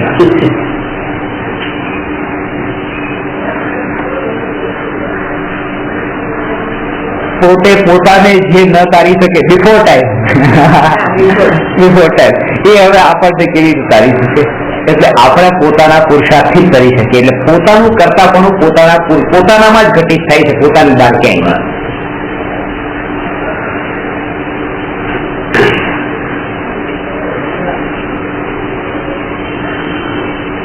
કર્તૃત્વના અહંકારમાં કે ઉડવું નહીં. આમાં એક વાક્ય લખ્યું છે, અજ્ઞાની કર્તૃત્વ બુદ્ધિના અહંકારથી નીચે પટકાય છે. એ ન્યાય છે કે જે પતંગ આકાશમાં ઉડે છે તે જ પતંગ કપાય છે, જે ઉડતી નથી એ કપાતી પણ નથી. એટલે જે એવી રીતે કે કર્તૃત્વ બુદ્ધિના બોજાથી ઉડતો હોય, બસ મેં આમ કર્યું નામ કર્યું, અહંકારનું પોષણ કરતો હોય તો એ જ નીચે પડે છે. ચોથી બુદ્ધિ છે હવે ભોક્તૃત્વ બુદ્ધિ. કર્તૃત્વ બુદ્ધિમાં કીધું કે હું કરું, અને ભોક્તૃત્વ બુદ્ધિ એ કહે છે કે હું બધું ભોગવું છું. એનો અર્થ એ છે કે 5 ઇન્દ્રિયના વિષયના ભોગોને ભોગવું છું, એમાંથી હું સુખ લઉં છું. અજ્ઞાની એમ માને છે. ને જ્ઞાની એમ કહે છે 5 ઇન્દ્રિયના વિષયના ભોગોને માંથી ભોગવતો નથી ને એમાંથી હું સુખ લેતો નથી. આજ સુધી મેં કોઈ પણ પર પદાર્થને મેં ભોગ્યો જ નથી, પોતાના ભાવને જ ભોગ્યો છે. પંડિત ટોરમલજી આ દ્રષ્ટાંત આપ્યું છે કે જેવી રીતે કોઈ કૂતરો પોતાના મોઢામાં હાડકું ચાવે અને હાડકામાં ચાવતા એની ધારથી એનું લોહી નીકળે, જડબું ફાટી જાય અને એ લોહીને પછી ચાખે અને એમ માને કે હાડકું કેટલું સ્વાદ વાળું છે, તો એની અજ્ઞાનતા છે. એને ખબર નથી, એમ માને છે કે આ પારકામાંથી એટલે પર એટલે હાડકામાંથી સ્વાદ આવે છે, પણ એ પોતાનો જ સ્વાદ લઈ રહ્યો છે. એવી રીતે અજ્ઞાનીને એમ લાગે છે કે હું આ પર વસ્તુને ભોગવું છું, ખરેખર તો પોતે પોતાને જ ભોગવી રહ્યો છે, પોતાના ભાવોને જ ભોગવે છે. એનો મતલબ શું કે તમે ટીવી જોયું, ટીવી જોતા હતા જમીએ પણ છે. હવે જયારે જમવામાં આપણું ધ્યાન જાય છે ત્યારે ભૂખ ટીવી નથી, ટીવીમાં જે આનંદ આવવો જોઈએ આનંદ નથી આવતો. એ જે આનંદ આવતો તો પેલા એ આનંદ ટીવી જોવાનો નતો. ટીવી જોવામાં જે ભાવ હતો ને ભાવનો આનંદ હતો. જયારે આપણો ભાવ જમવામાં નથી, વાતોમાં આપણે કોઈ સાથે વાતો કરતા એટલા લીન હોઈએ વાતોમાં, અને આ જમવાનું પેટમાં જતું હોય, આપણને આનંદ જ નથી આવતો જ નથી, સારું ખરાબ ખબર જ નથી પડતી, ભોગવતા જ નથી. આમ ફિઝિકલી ભોગવ્યું છે પણ ભાવોથી ભોગવ્યું જ નથી. એટલે કે આપણે પર વસ્તુને ભોગવી શકતા જ નથી, આપણે પોતાના ભાવોને જ દરેક સમયે ભોગવીએ છીએ. ચિત્ર વિચિત્ર કલ્પનાથી ભાવોને જ ભોગવે છે. કે પોતે અત્યારે એવી સ્થિતિમાં નથી કે પોતે અબજોપતિમાં અત્યારથી કલ્પના ભાવ તો કર્યો, હું આવો કઈક કરે, આમ થાય આમ ત્યારે એને આનંદ તો આવે છે. આ કલ્પનાનો આનંદ છે. એ વખતે કઈ છે જ નહીં.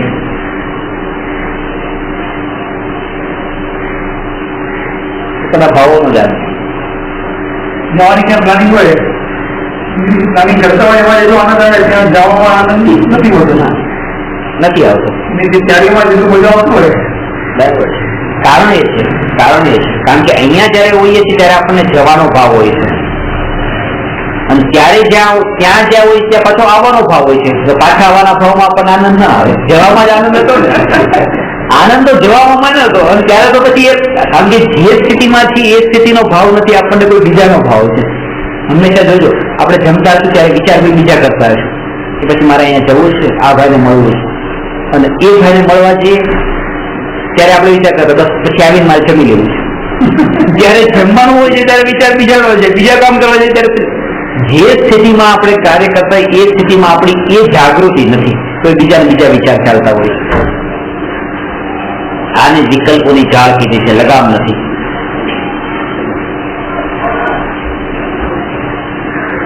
અને એના ઉપરથી જે ખબર પડે છે અસ્થિરતા જે છે ને, એ અસ્થિરતા કે અત્યારે અહીંયા આવવું છે, પછી અહીંયા જવું છે, ત્યાં ગયા પછી હવે આમ કરવું છે, હવે આમ કરવું છે, એ જે છે ને એ જ દુઃખ છે. દુઃખ બીજું કઈ નથી. અસ્થિરતા. જો અત્યારે આ કામ છે, હવે આમ કરે, તે આમ કોણ કરે? આમથી આમ કોણ કરે? કે જેને હવે અહીંયા શાંતિ ન મળી, સુખ ન મળ્યું, એ હવે આમ કરે. અહીંયા શાંતિ ને સુખ મળી ગયું હોય તો પછી એના વચ્ચેથી મુવમેન્ટ કરવાની જરૂર જ નથી. હવે એ શાંતિ નથી મળી એટલે એને મુવમેન્ટ કરી.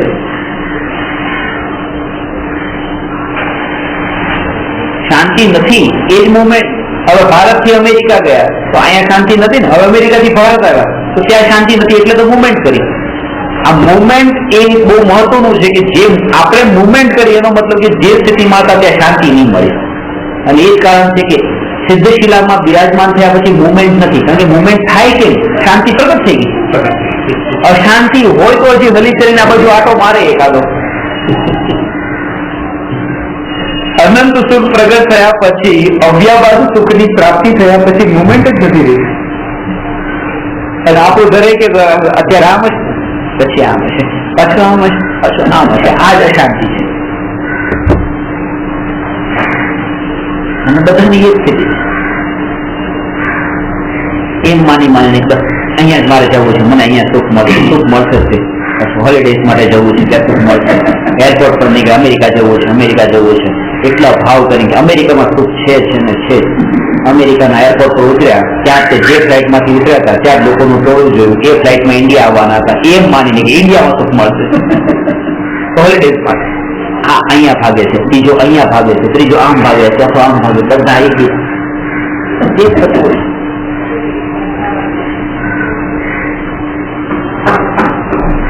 इंडिया वाला अमेरिका सुख गोतवा जाए, अमेरिका वाला इंडिया गोतवा क्या है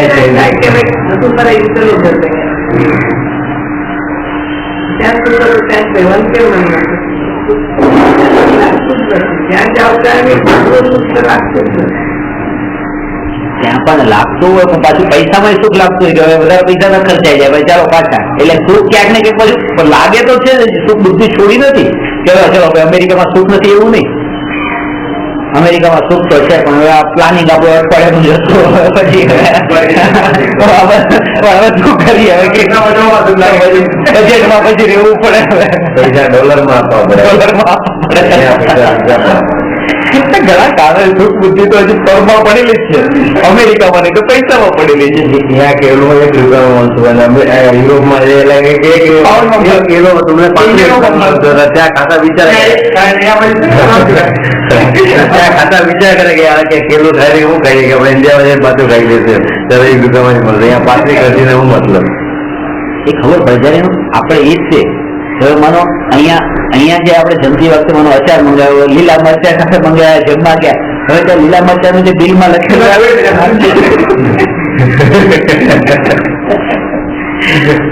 એક કોથમીર જોડો 25 રૂપિયા, એમાં તો રસલો નાનો ચટણી ખાધી હશે.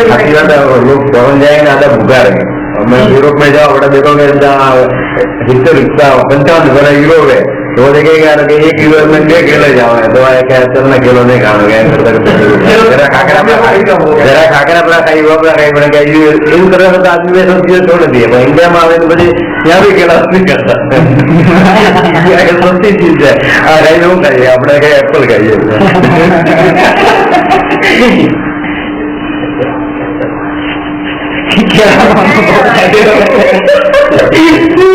कैसे भूलेगा वो नहीं भी नहीं कहा क्या इसको करने लगती એ જ બતાવે છે ભોગવ તો બુદ્ધિમાં કે ભોગવ તો નથી આને એમ લાગે છે કે હું ભોગવું છું તો એ જ એનો ભ્રમ છે કલ્પનાથી એમ માને છે કે ભોગવું છે સુખની ડેફિનેશન એને નથી જાણી સુખની ડેફિનેશન છે નિરાકુરતા આકુરતાનો અભાવ અહીંયા આકુરતા હતી કે ક્યારે અમેરિકાની ફ્લાઇટ મળે ક્યારે પહોંચ્યું ત્યાં આકુરતા હવે ક્યારે હોટલ પર પહોંચે હોટલ પહોંચ્યા ક્યારે હવે તૈયાર થયા હવે ક્યારે બહાર ફરવા જઈએ એ બધી આકુરતા તો ચાલુ જ છે ને અંદર બાપ સક્ષત ન તો ઘણા લોકો આમ જતા હોય ને પાણીપુરીના છેલ્લા ઉપર હોય ને આમ પાણીપુરી આમ ખાતા પડસ્યો बहुत मजा आया बहुत क्या मजा आया पलस्यो बहुत मजा आया क्या मजा आया समझ में नहीं आता क्या मजा आया जो बोलता है बहुत मजा आया आज बहुत मजा आया आपको पलते रेप जब तो हो बहुत मजा आया पानी वालों साफ पीता तो नहीं जाता हमारा कोई दुआ थोड़ी मजा नहीं बोलो कस्टमर गया था वो गुजराती खाना बने गुजराती एक दिन बोल यार मारवाड़ी किचन वाला था मारवाड़ी खाना बनाना है रोज कंटाली गया गुजराती खा के तो उसने मारवाड़ी खाना बनाया तो जितना गुजराती है तो ना बदा खाता जाए सोचो करता जाए मारवाड़ी खाता खाना सीखो है ना तो खाता खाना खत्म करो मारवाड़ी गुजराती तो कह दिया था सोचो कर बहुत सीखो खाता जाए जब मुझे चीज में क्या मतलब है आज नवी चीज बना जो टेस्ट करते ही रहे तो अंतर नहीं है भूख क्या जरूर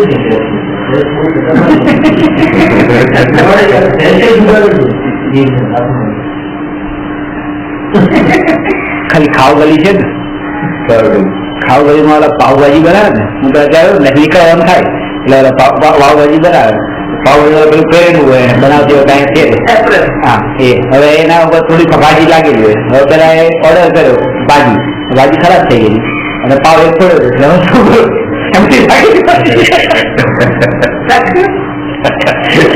आगे यार तो थोड़ी घड़ी तो खोड़ू के मेवाती खाई जा पर पाव मूको न तो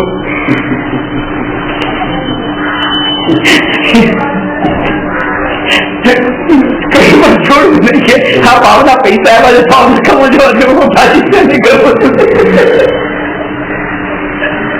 तो एक पाव खवाए जो तुझे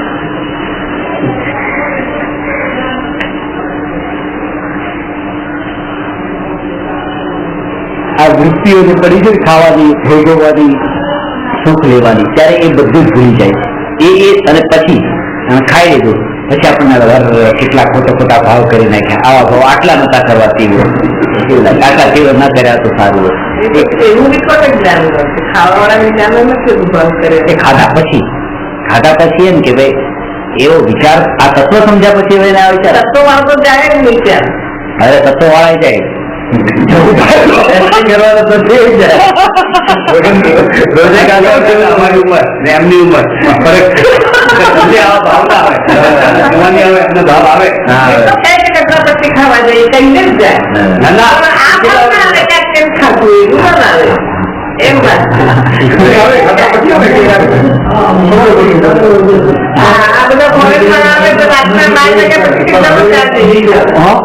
પછી ઉંમરના હિસાબે भी प्रॉब्लम થાય છે નાના હતા બહુ ભાવ હવે આજે સમજી ગયા હવે છોકરાઓને કરીએ ને તો છોકરા એ ક્ષમતા નહીં હવે ઘરે નાસ્તો ઘરે સારું બધું હોય છતાં બહારથી મંગાવે 500,000 રૂપિયા થાય એક બે જણને જમવા માટે બહારનું મંગાવ હોટલથી એમાં એ લોકો થતું થાય આપણે પૂરો મનથી એ ખરેખર આપણે એટલે એમ કે જવા દો એને મંગાવેલું આપણે નથી ખબર ઘરનું ખાઈ લેવું નથી. હા હા તો બરાબર ઘણી વખત એના બીજા કારણો આપણે બી ખાતા હોય. છોકરાને ટેસ્ટ કરી દઈએ. એને નથી ચાલતું ઘરનું પણ આપણે તો ચાલી જશે તો જવા તો ક્યાં બગાડવા ખોટા ખર્ચવા.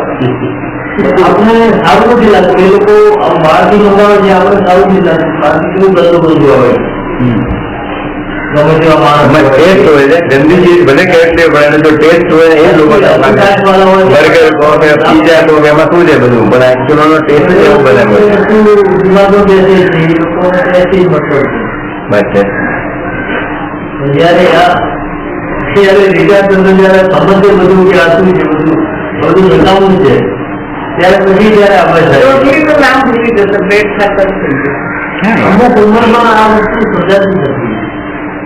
પાશ્ચાત્ય સંસ્કૃતિનું અનુકરણ કરતા જઈએ છે ને એવું વેસ્ટર્ન કલ્ચર ને આપણે એડોપ્ટ કર્યું છે એટલે એમ કે બસ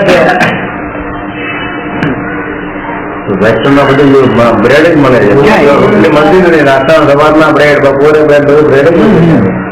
બ્રેડ ની 50 આઈટમો હોય પણ બધું બ્રેડ જ છે. છોકરાઓની અમુક હોટલમાં જવાનું છે તો બહુ ખુશ થઈ ગયા. બૈરાઓની ખુશ થાય. હવે એમાં એવું છે કે એક સમયમાં એક ઇન્દ્રિયના વિષયથી એક વાત એક નિયમ છે કે આપણું જે જ્ઞાન છે આ વાત એટલી ઇમ્પોર્ટન્ટ છે અને આ ભોક્તૃત્વ બુદ્ધિના ટોપિકમાં સમજવા જેવી છે કે 5 ઇન્દ્રિય છે.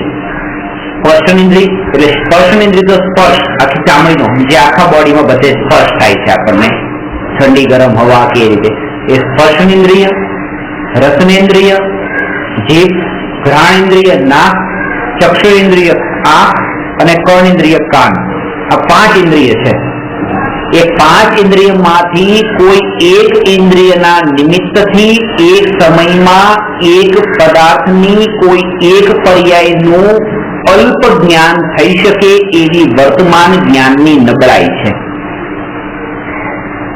એટ વન મોમેન્ટ એટલે કે આપણને જે સમયે સંભળાય એ સમયે દેખાય નહીં, જે સમયે દેખાય એ સમયે સૂંઘી ન શકાય, જે સમયે સૂંઘીએ એ સમયે ચખાય નહીં. એટલે કોઈ એક થાય, બાકીના 4 ન હોય. એક સમયમાં એક જ હોય. આપણને એમ લાગતું કે મૂવી જોઈએ છે, ડાયલોગ પણ સાંભળીએ છીએ, મૂવી પણ દેખાય છે, પણ એક સમય નથી હોતો. એમાં સમય ભેદ હોય છે અને સમય એટલો ફાસ્ટ ચાલતો હોય છે. એક સેકન્ડમાં અસંખ્ય સમય વીતી ગયા ત્યારે આપણને ખબર નથી પડતી કે આટલું કેમ ફાસ્ટ કરી રહ્યું છે. આપણને લાગે બધું એક સાથે જ થયું, સાથે નથી થયું. એમાં પણ સમય ભેદ છે, પણ એ સમય પકડમાં નથી આવતો. એટલે દેખવું અને સાંભળવું આ બધું એક સમયમાં સાથે લાગે છે. એટલે એક વાત તો એ નક્કી થઈ કે એક સમયમાં એકને જ આપણે જાણી શકીએ છીએ અને એક તરફ જ આપણું અટેન્શન જઈ શકે છે. હવે તરસ લાગી એટલે મિત્રને ત્યાં ગયા, ત્યાં તરસ લાગી હતી એટલે એને પાણીનું કીધું તો કે આપણે એક કામ કરીએ, આજે આપણે બહાર જઈએ, ચલો નીચે રેસ્ટોરન્ટમાં આપણું રેસ્ટોરન્ટ છે ત્યાં જતા રહીએ. ત્યાં જઈને કીધું ભાઈ ચલો पानी लेके आओ. ये पानी कैसा चाहिए? ठंडा चाहिए.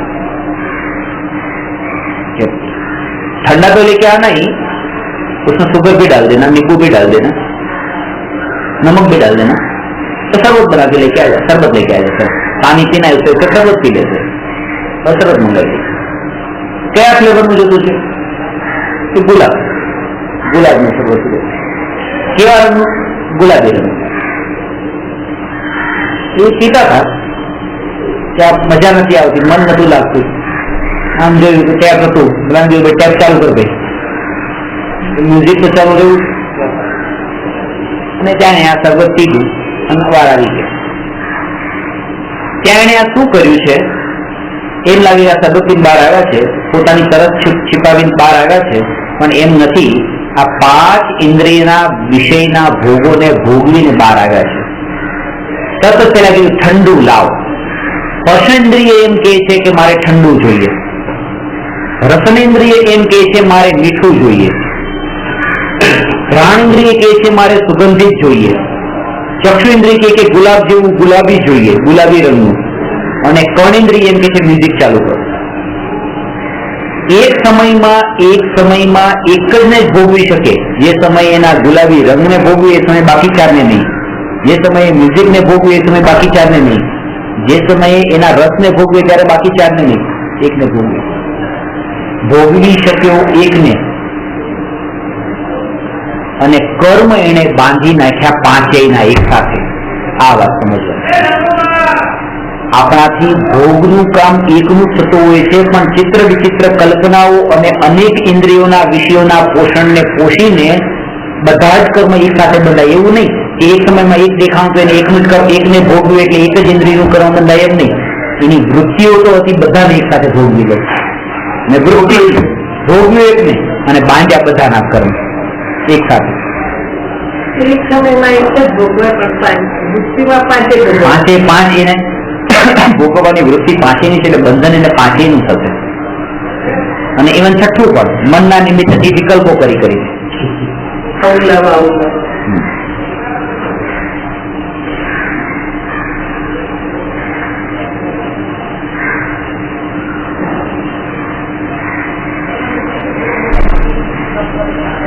અને આ રીતે બધામાં સમજી લેવાનું. કપડા ઘરમાં રાખ્યા છે આપડા 50 જોડી, પહેરવામાં આવે છે 1 જોડી, કે બીજા 4 જોડી હોય તોય કામ ચાલે, પણ બીજા 45 જે એક્સ્ટ્રા રાખેલા છે બધાના પાપ બધા એક સાથે બાંધે છે, ભોગવવામાં આવતું નથી કઈ. ઘણી વસ્તુ એવી હોય કે વર્ષે એકવાર જ માન ઉપયોગમાં આવતી તો આપણે રાખતા હોઈએ. પાપ સંગ્રહ કરવા એટલે પાપ લાગે છે. હા, પરિગ્રહનું તો પાપ લાગે જ છે, પરિગ્રહનું તો પાપ લાગે જ છે, પણ જે વૃત્તિ અંદરમાં પડી છે કે આ બધાને ભોગવવા છે એ વૃત્તિનું પણ એને પાપ લાગે છે, અંદરની વૃત્તિ.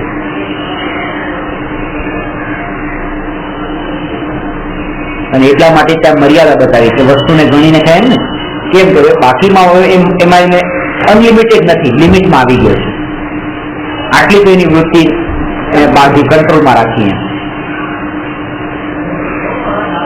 5 ઇન્દ્રિય છે, એમાં સ્પર્શનેન્દ્રિય અને રસનેન્દ્રિય એ 2 ઇન્દ્રિયને જયસન આચાર્યએ કામેન્દ્રિય કીધી છે.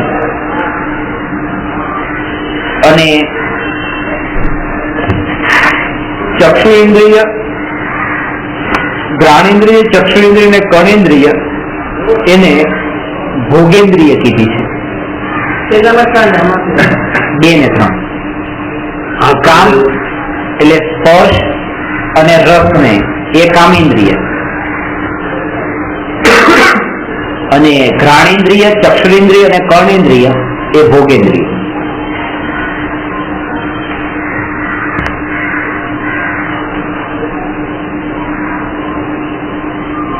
અને એનું કારણ એ બતાવે છે કે સ્થૂળ દ્રષ્ટિએ તમે જો તો જે કામેન્દ્રિય એને કહેવાય કે જેમાં ઇન્દ્રિય અને ઇન્દ્રિયનો વિષય ઓબ્જેક્ટ એનું ટચ થવું, એનું ટચ એટલે એનું કનેક્શન, એનું સ્પર્શ થવું કમ્પલસરી જેમાં હોય એ કામેન્દ્રિય. સ્પર્શ કમ્પલસરી નથી એમ જેને આપણે કરતા હોય એ બધું ભોગેન્દ્રિય. દાખલા તરીકે પાણી ગરમ છે કે ઠંડુ છે, અને દૂરથી હું નહીં ભોગવી શકું, એને અડીને ભોગવી શકાશે. તો એ અડીને જે ભોગવ્યું, સ્પર્શ થયો, બસ એ કામેન્દ્રિય. ઠંડી હવા, એસી છે, પંખો છે, ઠંડી ગરમ જે કાંઈ હવા એ જે છે એ સ્પર્શ એનો જરૂરી છે ચામડી સાથે લગતા નહીં, એ જરૂરી છે. રસનેન્દ્રિય જે છે એ રસનેન્દ્રિયમાં જીભ અને રસગુલ્લા પડ્યા તો એને ભોગવી ન શકું. એ રસગુલ્લાના એ પદાર્થ અને જીભનું ટચ થવું જરૂરી છે. અથવા પરફ્યુમ છાંટ્યું છે ત્યાં જ છો તમે, પરફ્યુમ ના પરમાણુ ત્યાં, અને મને દૂરથી ખબર પડે છે, એના માટે મારે તમારી નજીક આવવાની જરૂર નથી. ટીવી સામે છે, મારે એની સામે આંખ લઈને જવાની જરૂર છે, જ્યાં આંખ લઈને જઈશ તો દેખાતી જ નહીં, એ દૂરથી જ દેખાશે. અને મ્યુઝિક ચાલી રહ્યું છે તો એની પાસે જવાની જરૂર છે, દૂરથી સાંભળી શકાય છે. આમ સ્થૂળ દ્રષ્ટિએ આ બતાવ્યું છે, સ્થૂળ દ્રષ્ટિ. બાકી તો એના પણ સાઉન્ડ વેવ્સ ને બધું હોય છે.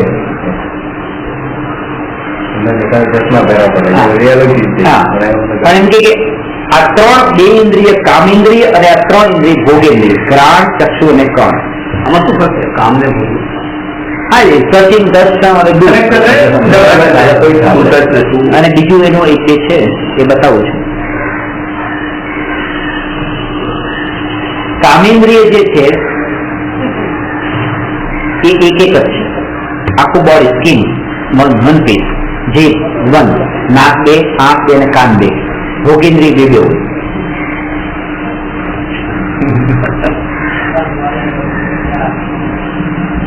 અને જેમ જેમ એક ઇન્દ્રિયથી આગળની ઇન્દ્રિયોમાં તમે જાઓ, સમજો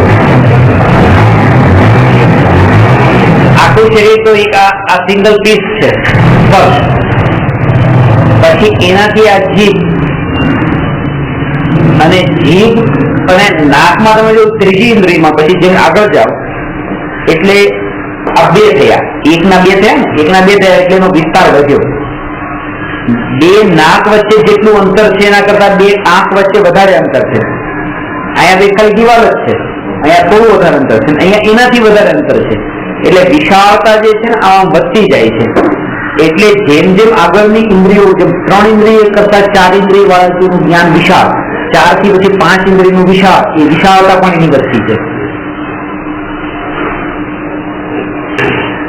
ટોટલ કેટલા થયા? 2, 2, 4, 2, 6, 7,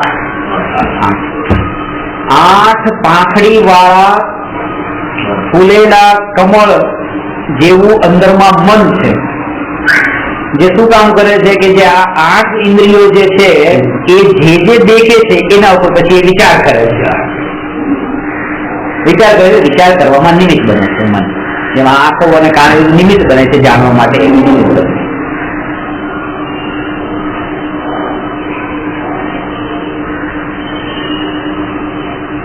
પાંચ ઇન્દ્રિય અને મનના માધ્યમથી જે પોતાનો જ્ઞાન સ્વભાવ પરમાં વેઠાઈ રહ્યો છે એ જ્ઞાનને પોતાના તરફ ઢાળવું એનું નામ પુરુષાર્થ છે. 5 નળ હોય, 5 નળમાંથી પાણી ચાલતું હોય, ફ્લો વહેતો હોય, એનો એકને બંધ કરીએ, બીજા બંધ કરીએ, ત્રીજું બંધ કરીએ, ચોથું બંધ કરીએ, 5 બંધ કરીને પછી એક ખોલી દે, એનો જે ફોર્સ છે 5 પૂરેપૂરો એકમાં આવી ગયો.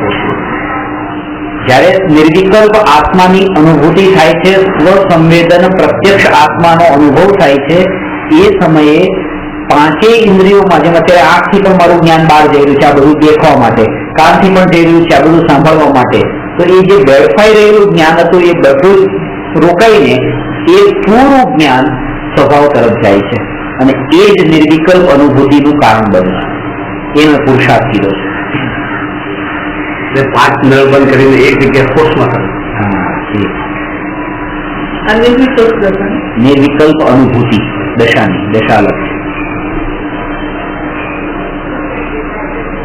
અનુભૂતિની દશા એટલે કે સતત રહી જાય.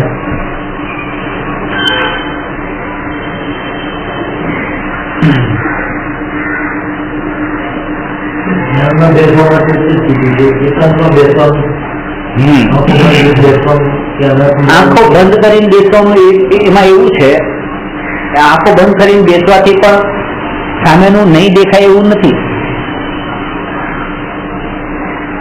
અંતરને પલટવાનો ઉપદેશ પહેલો ઉપદેશ છે. આંખ ખુલી હોય તો પણ નહીં દેખાય જો તમારો રસ નહીં હોય એ પદાર્થમાં. તો જે છે ને કોઈ વસ્તુ શોધતા હોય અને બાકીની વસ્તુ ન દેખાતી હોય તો બાકીની વસ્તુ આમ દેખાતી જ નથી, તમે પણ દેખાતી જ નથી, કારણ કે તમે શોધો છો કઈ બીજું, તમારું ધ્યાન બીજે છે.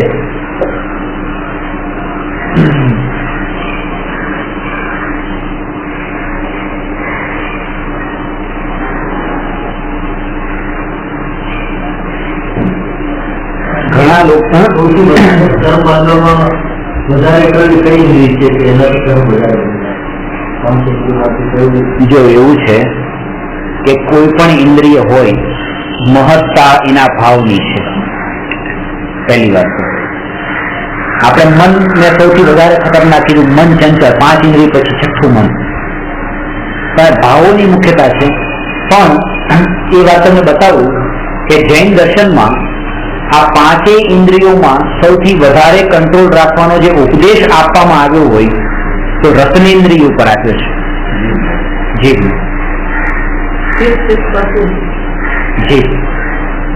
કારણ કે જે તપ છે એમાં અનશન, એકાસન, વૃત્તિ પરિસંખ્યાન, રસ પરિત્યાગ, એટલે જો આપણે પ્રદૂષણ હોય કઈ પણ તો બાકીની ઇન્દ્રિય પહેલા છે જો એકાત્મું કર્યું, ઉપવાસ કર્યો, આંબિલ કર્યું, વસ્તુ ગણીને ખાધી, એ બધું જે કઈ પણ રસના ખાવા ઉપર જ બધા આપણે તપસ્યા કરી. તમે તપસ્યા કરી જયારે આપણે પૂછીએ કે પહેલા આપણો મતલબ હોય તમે ઉપવાસ કર્યો, તમે એકાત્મું કર્યું, તમે આંબિલ કર્યું, તમે શું કર્યું? તપસ્યાનો મતલબ પેલો આપણો એ જ હોય છે. અને 6 પ્રકારના તપ છે, બાહ્ય તપ, 6 અંતરમ તપ છે. એ 6 પ્રકારના બાહ્ય તપમાં 4 તપ તો ખાવાથી સંબંધિત જ છે. આ અનશન પહેલું, અનોદરી બીજું, વૃત્તિ સંક્ષેપ ત્રીજું, અને રસ પરિત્યાગ એને આંબિલ કહીએ એ ચોથું. આ 4 ક્રમ છે. કઈ જશે આગળ ક્રિયાસન ને કાય જશે શકાય વસ્તુનું ગણતરી, વૃત્તિ સંક્ષેપ, બાકી ખાવા. અને એનું કારણ પણ છે, કારણ કે બાકીની ઇન્દ્રિયના આ ભોગ એવો છે કે જે લાઈફ ટાઈમ છે. બાકીની ઇન્દ્રિયના ભોગ લિમિટેડ ટાઈમ છે. એ છોકરો જુવાન થયો એટલે સ્પર્શ ઇન્દ્રિયનો ભોગ એને શરૂ થયો અને અમુક ઉંમરે પછી એ ભોગ પૂરો પણ થઈ ગયો. એને જન્મથી મરણ સુધી નથી, અમુક લિમિટેડ ટાઈમ માટે હોય છે. એ એકાદ દિવસ માનો પરફ્યુમ ન છાંટ્યું હોય તો એનું જીવન ચાલે, એકાદ દિવસ મૂવી ન જોયું તો એનું જીવન ચાલે, કે મ્યુઝિક ન સાંભળ્યું તો ચાલે, સ્પર્શ ઇન્દ્રિયના ભોગ ન ભોગવ્યું ચાલે, ખાધા વગર ચાલે એ ન ચાલે.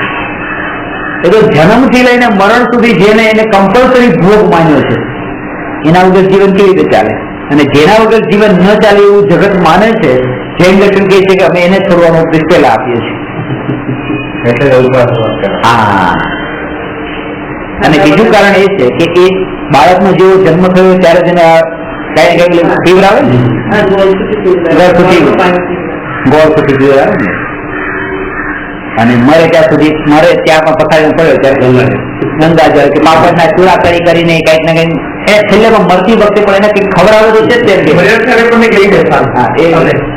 નાખ્યા લઈ ગયા.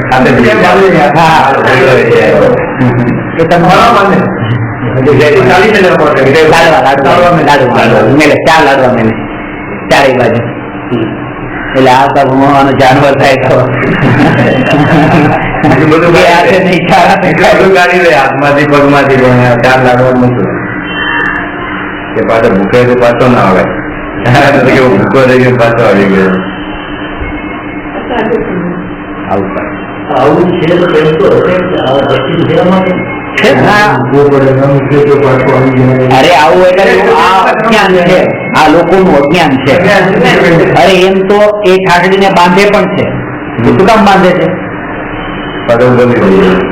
કારણ કે રોજ ઘરેથી નીકળતો હતો, પાછો ઘરે આવતો હતો, હવે બાંધીને મોકલો, પાછો જ ન આવે.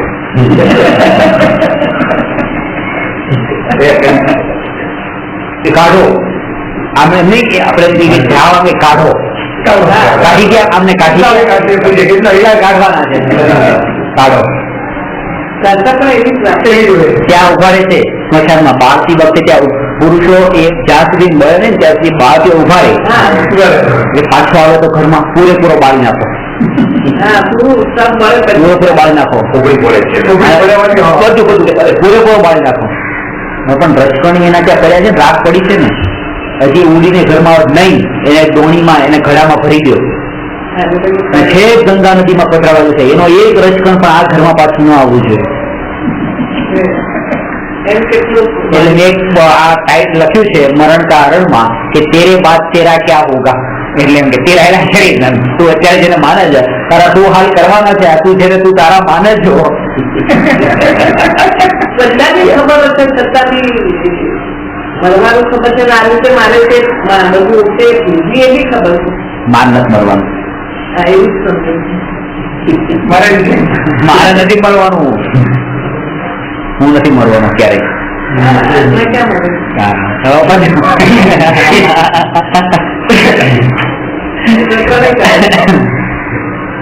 પણ પોતાને હાથમાં માનીને એમ નથી માનતો કોઈ નથી મરવાનો, એમ માનીને કોઈ શરીર પણ નથી મરવાનું. જેનો બી સબ મારે છે ત્યાં સુધી બધું પોતાને પણ ખબર છે મારી આ ધંધા થશે, છતાં પણ એ જ પ્રમાણે આજે નથી થઈ થશે ત્યાં થશે. આજે મારે ટાઈમ છે, એ ટાઈમ છે. તો એ માને છે કે આની જ થાય છે, મારી નહીં થાય. મારી નહીં મારાથી time હોય છે. મારી નહીં થાય. અને પછી આવી જઈ જાવ, કે આ રીતે મને ખબર નહીં પડે. નજરે દેખે ચલો વૈરાગ નથી આવતો કે વેરાગ આવતો સંસાર સંસાર સુધી જોઈએ હોય છે. સંસારની વેરાગ કહેવાય. આવે છે હવે પાસે એ ચાલતી હતી કે મોટો કહેવાય આ કરોડો મૂકી ગયા. કોઈ જાણે હા. ત્યાં જે વિચાર કરે કે આટલા બધા પૈસા હતા મૂકીને ગયા, આ શું કામ આવશે આ છોકરા આપણે ઘેર આવીને ગદા જોડે જ જાય સંસાર જોડે જાય મેરા તો નહીં આવતા કે બહાર ખાવા મિલાવે તો પણ થાય પણ સાધુ બીજી થોડું સ્મશાન વૈરાગ્ય કહેવાય.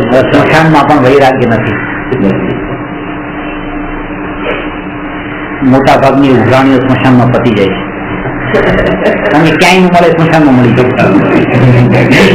જ્યાં દેવડા કઈ પૈસા બાકી આવું જોયું એટલે બધા અહીંયા તો સ્મશાનમાં ઉઘરાણી કારણ કે મળતા નથી, પકડવા જ નતા આવતા. અહીંયા આવવું જ પડે, ક્યાં જાય નજીક ના શકાય. મોબાઈલ ઉપાડતા નથી, બળદને ઘરે મળતા નથી તો ક્યાં પકડે સંસારમાં જ મળતા નથી. જેનું નામ આગળ ઘણા પોતાની પદવી લગાવે, બ્રહ્મચારી રમેશભાઈ, બ્રહ્મચારી સુરેશભાઈ, એના માટે ભૂતૃત્વ બુદ્ધિમાં એક ખુલાસો કર્યો છે કે બ્રહ્મચારીનો અર્થ શું છે કે એને લગ્ન નથી કર્યા તો બાળ બ્રહ્મચારી છે જન્મથી, અથવા તો લગ્ન કર્યા પત્નીનો છોડ્યો તો ત્યાં ભોગ છોડ્યો તો બ્રહ્મચારી છે. તો બ્રહ્મચારી જે આપણે કહીએ છીએ ખાલી એક પત્ની નથી, એને લગ્ન ન કર્યા, સ્પર્શન ઇન્દ્રિયનો ભોગ ન ભોગવવો એને આપણે બ્રહ્મચારી કહીએ છીએ. પણ અહીંયા ભોક્તૃત્વ બુદ્ધિમાં એમ કહીએ છીએ કે 5 ઇન્દ્રિયના ભોગોમાં 5એયના ભોગોને જેને છોડ્યા હોય એ બ્રહ્મચારી. કેમ? એનું કારણ કે બ્રહ્મનો અર્થ આત્મા છે અને ચારીનો અર્થ લીન થયો. એ આત્મામાં જે લીન થયો હોય એ ખાલી સ્પર્શેન્દ્રિયને છોડી ન લીન થયો હોય, એ 5 ઇન્દ્રિયને છોડી લીન થયો હોય. એટલે બ્રહ્મચારી ખાલી સ્પર્શેન્દ્રિયના ત્યાગી નથી હોતા, બાકીની બધી જ ઇન્દ્રિયના ત્યાગી હોય છે. એ ખરું બ્રહ્મચર્ય છે.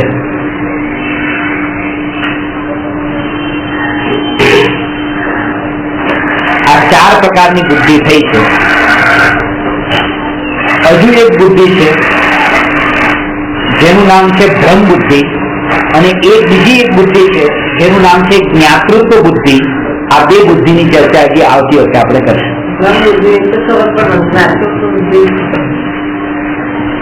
નમો અરહંતાણં નમો સિદ્ધાણં નમો આયર્યાણં નમો ઉવજ્ય